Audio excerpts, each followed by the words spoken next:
میں بہت خوش ہوں اس بات سے کہ نعرہ توحید پہ مسخان خان کا ساتھ پوری دنیا کے مسلمانوں نے دیا ہے، اور یہاں تک کہ جو غیر مسلم ہیں انہوں نے بھی ساتھ دیا ہے حجاب کے معاملے میں، کہ حجاب جو ہے وہ حق ہے ہر مسلمان ماں بہن بیٹی کا۔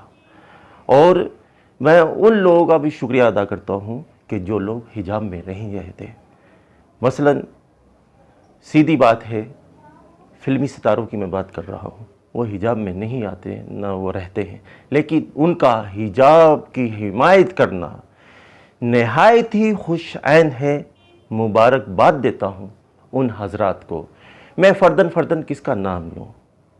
شبانہ اعظمی صاحبہ کا، شاہ رخ خان کا، عامر خان کا، سلمان خان کا، نصیر الدین شاہ صاحب کا، اور کس کا؟ بہت شکریہ ادا کرتا ہوں۔ کچھ لوگ یہ سمجھنے لگ گئے ہیں کہ بے حیائی، بے پردگی وہ بہتر ہے، وہ سب ٹھیک ہے۔ میں تو اس بات سے حیران ہوں، یہ ایک ایسے لوگ ہیں کہ کوئی شریفانہ انداز سے درسگاہ میں کوئی بہن بیٹی جاتی ہے تو ان کو ناگوار گزرتا ہے۔ ان کو پرابلم کیا ہے، ان کو مسئلہ کیا ہے، یہ سمجھ نہیں آتا مجھے۔ اور کبھی کچھ کہتے ہیں، کبھی کچھ کہتے ہیں۔ ارے کیا یہی تمہارا دین ہے کہ اپنی عورت کو بے پردہ کر دو، برہنہ کر دو، وہ تمہیں ٹھیک لگتے ہیں؟ اور کوئی اگر حیا والا ہے، کوئی حجاب کی ڈیمانڈ کرتا ہے اور وہ سمجھتا ہے کہ ہمارے لیے حجاب ہی بہتر ہے تو وہ سب بہتر ہے۔ کون سے دین میں بے حیائی سکھائی جاتی ہے؟ نہ تمہارے دین میں سکھائی جاتی ہے، نہ کسی کے دین میں سکھائی جاتی ہے۔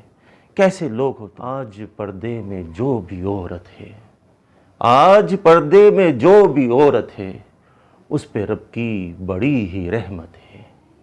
جو ڈراتا ہے اہل ایمان کو، جو ڈراتا ہے اہل ایمان کو، اس کے اوپر خدا کی لعنت ہے۔ جو ڈراتا ہے اہل ایمان کو، اس کے اوپر خدا کی لعنت ہے۔ جس کو مسکان کہتی ہے دنیا، جس کو مسکان کہتی ہے دنیا، وہ تو رحمت ہے اور رحمت ہے، وہ تو رحمت ہے اور رحمت ہے۔